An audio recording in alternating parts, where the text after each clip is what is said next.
And meron ako ditong chicken breast fillet. Hiniwa ko lang yan ng palapad. Titimplahan ko ito ng toyo.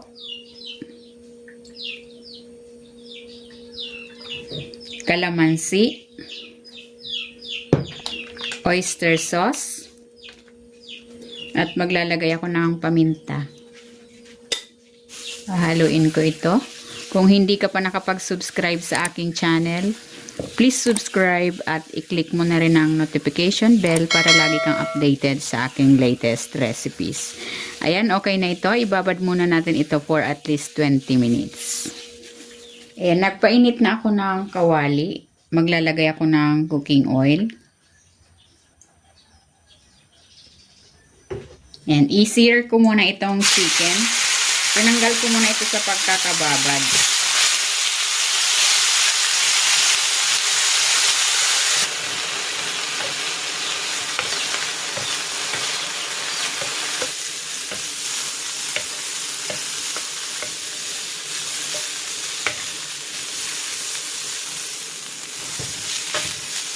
Ayan, okay na ito. Hanguin ko muna.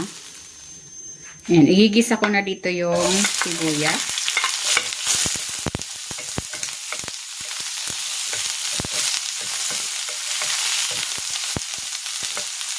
Magtatabi muna ako ng pang-toppings mamaya. Okay na yan. Igigisa ko na dito itong bawang.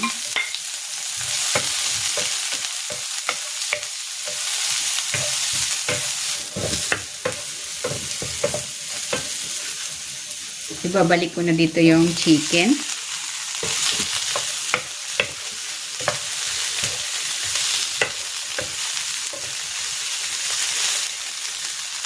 At ilalagay ko na dito yung pinagbabaran. Ito yung marinade ng chicken breast. At maglalagay ako ng tubig.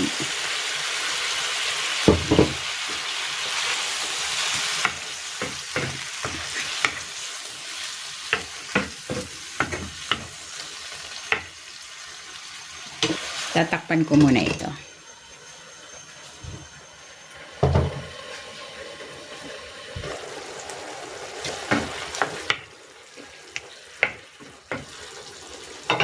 Tinikman ko medyo matabang pa, magdadagdag ako ng toyo.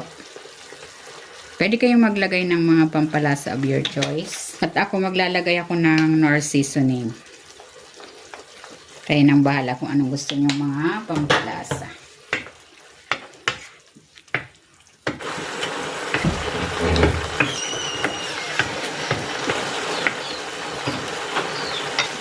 Ilalagay ko na dito yung tinabi kong sibuyas.